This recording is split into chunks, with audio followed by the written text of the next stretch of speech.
IELTS 21. Published by Cambridge University Press and Assessment 2026. This recording is copyright. Test 1. This is the IELTS listening test.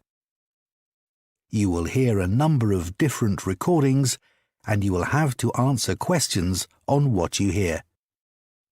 There will be time for you to read the instructions and questions and you will have a chance to check your work. All the recordings will be played once only. The test is in 4 parts.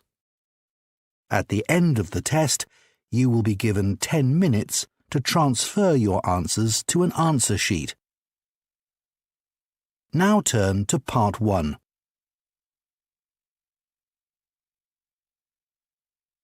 Part 1. You will hear a man phoning a sailing club to ask about learning to sail. First, you have some time to look at questions 1 to 6.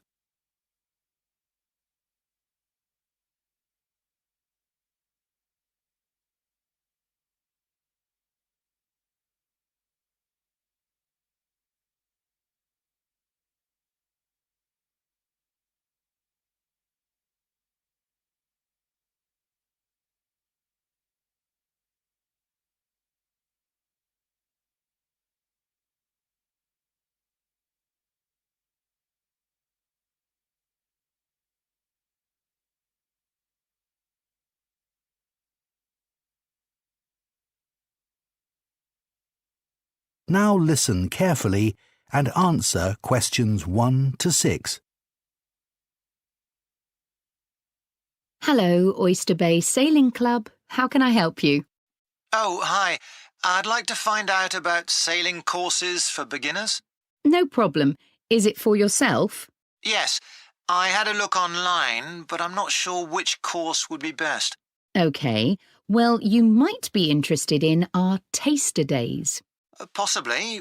So these are for people who've never sailed before.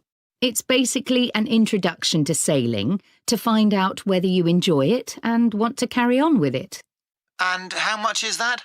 It's £120 for the day, but it's reduced to £110 each if there are 2 of you.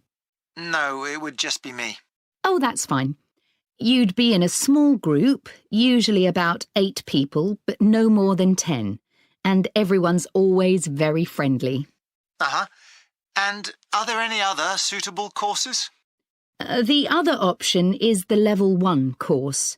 These are 2-day weekend courses and we run those all year round. OK. And what do you learn on that course? This is a mix of theory and practical skills. So you learn about things like the weather, which is obviously really important, and also the tides, as well as learning basic sailing skills. You go out into the harbour in special training dinghies for beginners, 2 people in each dinghy and an instructor.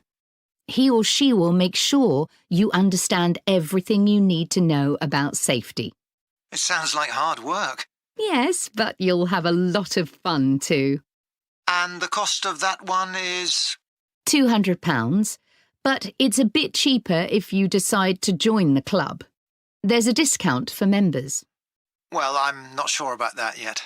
You've got plenty of time to decide. And does the cost include everything? Yes, everything's included, and you also get a really good dictionary explaining all the sailing terminology. A lot of people struggle with this at first. It's got lots of pictures, so I'm sure you'd find it really helpful. And on completion of the course, you get a certificate. Then you're ready to move on to the Level 2 course. Sounds good. Before you hear the rest of the conversation, you have some time to look at questions 7 to 10.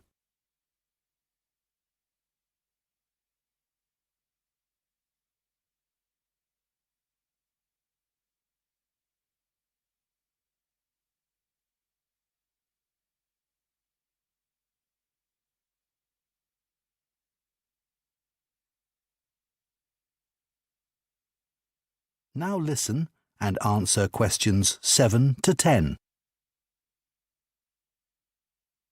I think that's all the info you need for now. Just a couple of general things. For example, it's really important that you know how to swim. Yes, I'm pretty confident in the water. Great.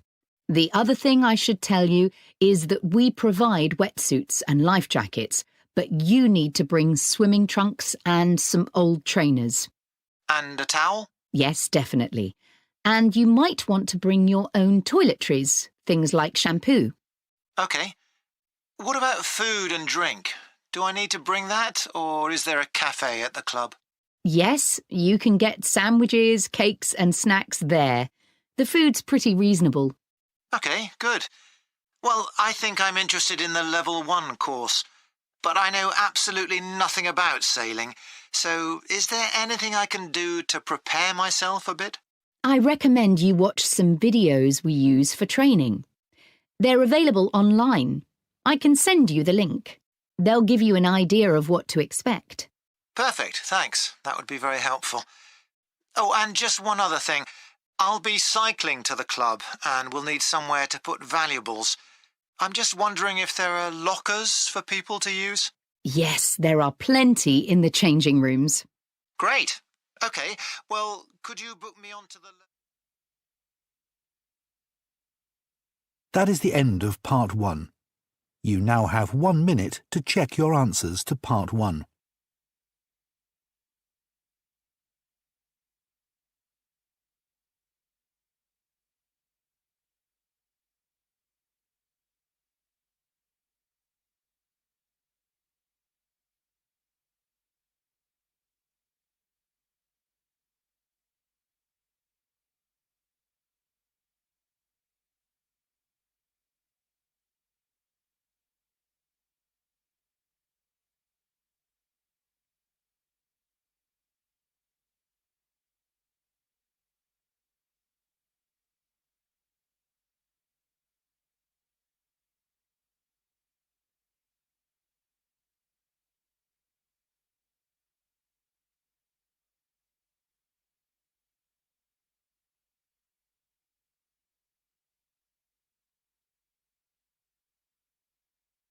Part 2.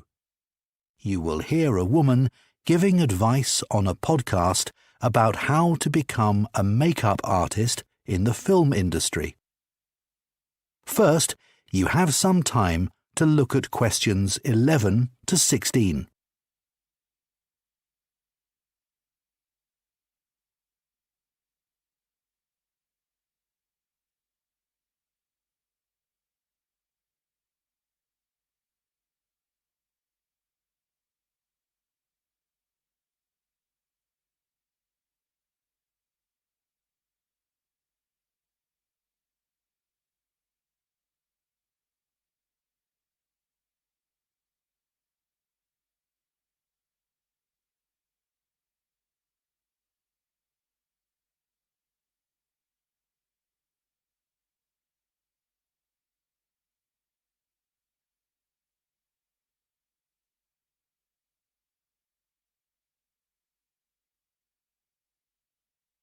Now listen carefully and answer questions 11 to 16. Hello and welcome to the Filmmaking Podcast. In this week's episode, Claire Lamar talks to us about how to become a makeup artist. Claire's been working as a makeup artist in the film industry for over 20 years and has lots of useful advice about how to get started. Thanks, Ian. Well, before you can become a makeup artist on films, you have to spend about 2 years working as a makeup trainee. A good place to get your first job would be on a low-budget short film. Of course, this means that you'll be working for free, but it's often worth it for the experience. Make sure your transport costs are covered, and remember, there's very unlikely to be any catering provided, so bring plenty of food. If you're lucky, you might start out on a big-budget film where you'll get the most useful experience. On productions like this, Makeup and hairstyling are separate departments, so you won't need to bring your curling tongs. But you're likely to get the opportunity to work with a range of age groups as well as different ethnicities. Doing makeup for special effects is highly specialized, so don't expect to be offered any practical experience in that. One problem with working in the makeup department is that it's a high-pressure environment. There are very few times when you'll be bored or have nothing to do. It can be stressful, but you'll see that the top makeup artists are very professional, even when they're having to work with directors who are impatient or unhappy with the makeup artist's work. Follow your supervisor's lead and try to remain calm at all times. I've worked with many very famous actors over the years. At first, I found it overwhelming and could hardly speak. I was so in awe. That's preferable, by the way, to becoming too excited and asking for selfies. Now, meeting the talent is just a normal part of the job, and to be honest, most actors don't look that special without all the makeup. Every makeup trainee will need a makeup kit, which they'll be expected to have with them at all times. Just the essentials will do for the kinds of tasks you'll be given. It won't be anything complicated. It's worth looking at what the other makeup artists have in their kits, but whatever you do, don't borrow anything without asking first. It's very important to build your portfolio.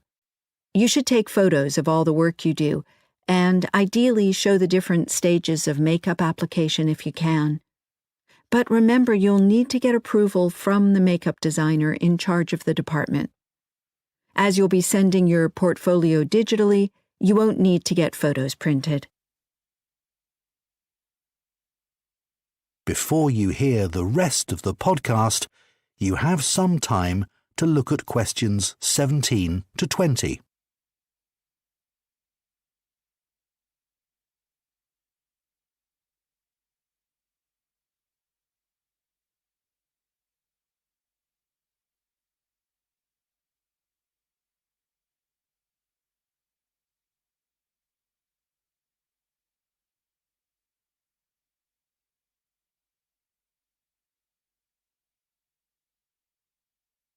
Now listen and answer questions 17 to 20.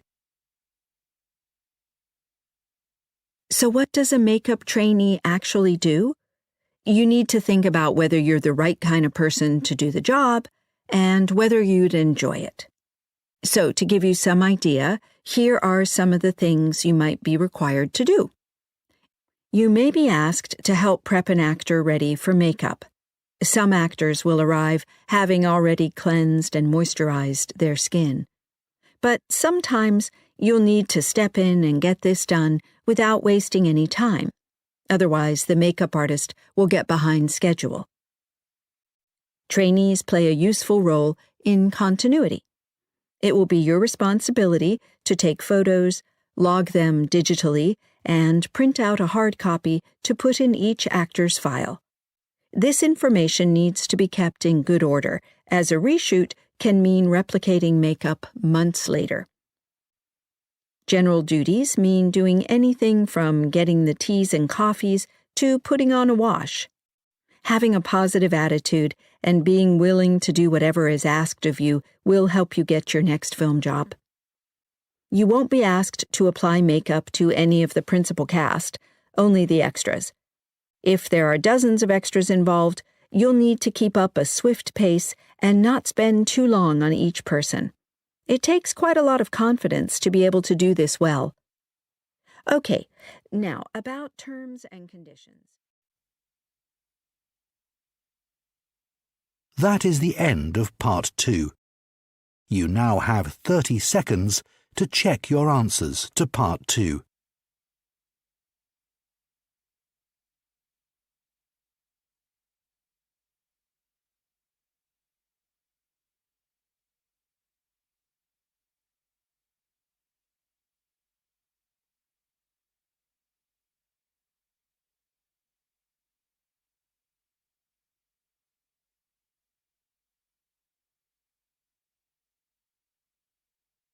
Part 3.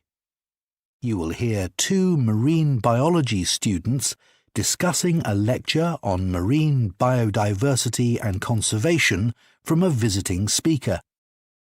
First, you have some time to look at questions 21 to 24.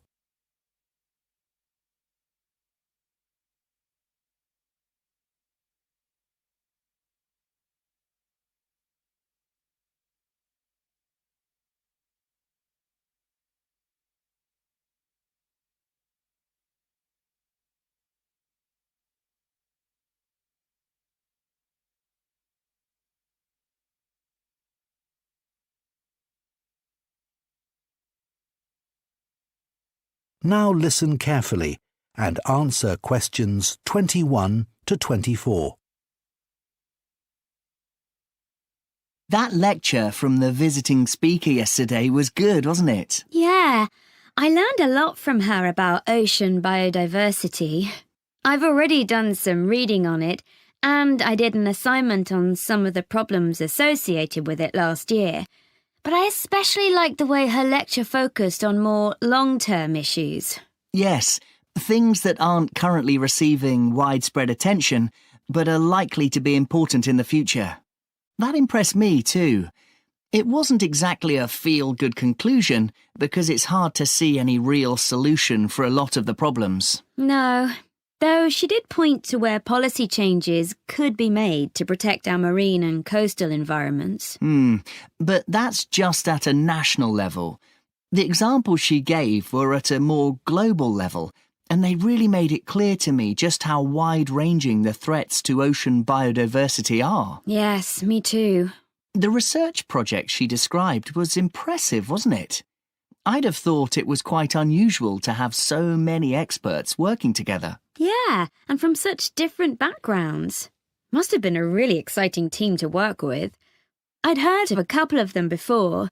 They were involved in research way back in 2009, warning about the dangers of ocean pollution. But now people are much more aware of that, aren't they? I suppose so. Another thing about the research is that the team members came from all round the world. Though I suppose that's not unusual nowadays. Now everyone can work remotely. Right. I like the way she didn't bombard us with figures. I mean, they were available, but she focused more on the general points they indicated. And the description of improvements in systems used for tracking marine animals and things like robots were really interesting. Yes, and her description of how robotics can be used to investigate threats to biodiversity. Absolutely. Before you hear the rest of the discussion, you have some time to look at questions 25 to 30.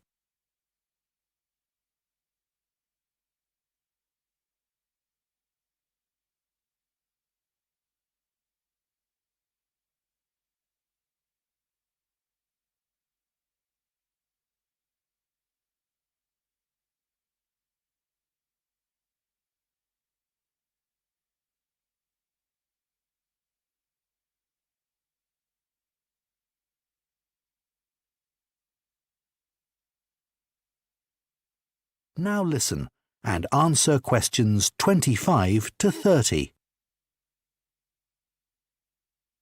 While you're here, can we talk about the list of resources we have to evaluate for the seminar tomorrow? I've had a look at them all, but it's been a bit of a rush. Yeah. What did you think of that article on invasive lionfish?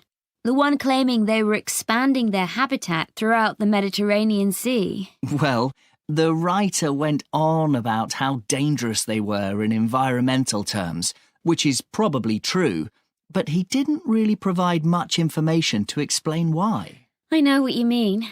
I watched the documentary on microplastics, at least I started to, but then I found it was made 10 years ago, so I gave up.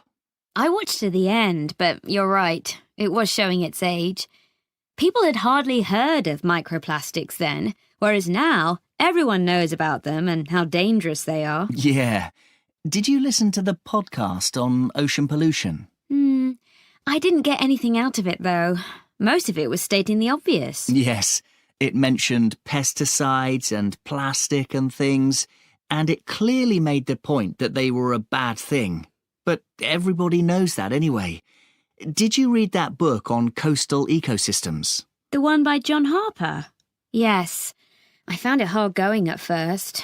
It went into a lot of detail about things like the effects of offshore wind farms and fish farms, but actually, I ended up with a much better understanding of the issues. Yes, I agree, and I thought it was a well-written summary of those.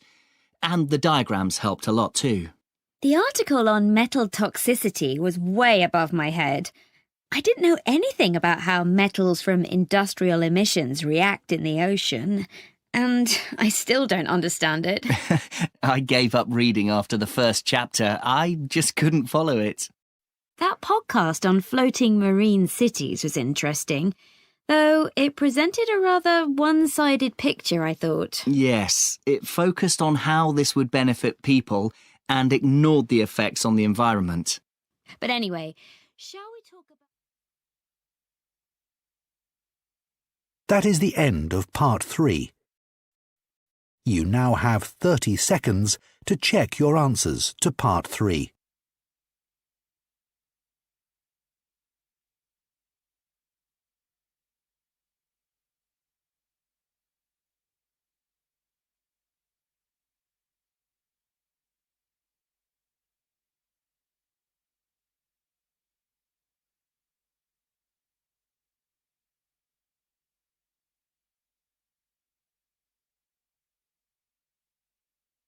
Part 4. You will hear part of a science lecture about different sources of rubber. First, you have some time to look at questions 31 to 40.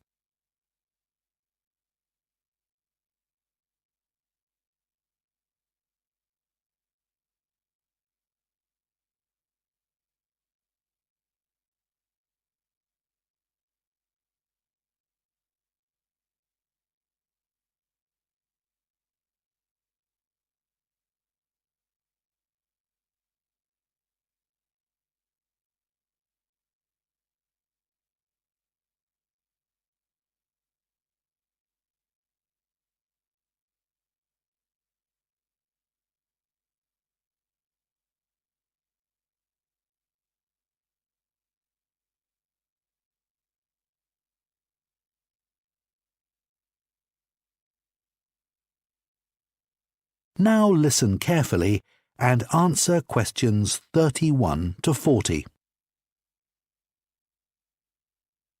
Much of the world now lives in an industrial civilization, but this has only become possible because we have the necessary natural resources. There are 3 types of natural resource without which industry could not exist. One of these is metal. Without that, we'd have no machines and no transportation. Another is fossil fuels, which we need to power those machines. But there's a third resource that's essential to connect the different parts of a machine together with belts and pipes and shock absorbers, and that is rubber. It's now used in over 40,000 products, from waterproof footwear to surgical gloves. At present, we have 2 types of rubber in common use. One is natural rubber, which nearly all comes from the Pará rubber tree. This was originally native to Brazil, but is now cultivated on plantations in Southeast Asia.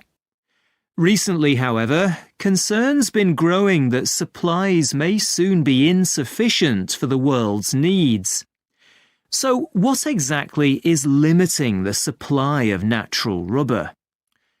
Well, for one thing, rubber trees don't just spring up overnight. It can take 8 to 10 years for a tree to start producing rubber, so cultivating them's a slow process. And this leads to another problem. With most crops, farmers don't have to think very far ahead, so they can easily change what crop they produce or how much of a crop they produce if they find the demand for that crop is rising or falling. But if you have to plant 8 or 10 years ahead, that's much harder. And also, the rubber tree is very choosy about where it grows. It needs the right temperature, the right amount of rainfall, and the right altitude, not too high and not too low. The result is that it can't be grown in the northern or southern parts of the globe, only around the equator. Another problem is that the rubber is basically extracted in the same way as it's been done for hundreds of years, and that's by hand, by making small cuts in the trunk of the tree and putting a little cup there to catch the latex, as the rubber is called.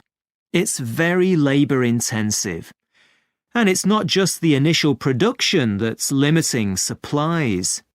With other resources, such as water and glass, when we've finished using them, we can recycle them. But although this is also possible with rubber, it's very difficult, so that also reduces the amount we have available. And in the last few years, there have been new threats to the supply of natural rubber.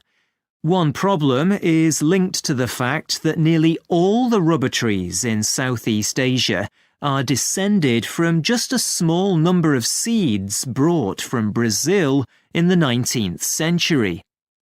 This means that there's very little genetic diversity among the trees, which in turn makes them very vulnerable to disease. The most dangerous threat is a fungus, which destroyed large numbers of rubber trees in Brazil, and which could cause devastation to plantations worldwide. Another problem is that farmers in Southeast Asia are increasingly turning to the cultivation of palm oil, which is easier and more profitable for them. And finally, in recent years, Southeast Asia, like other parts of the world, has been repeatedly hit by extreme types of weather, and this looks likely to continue in the future.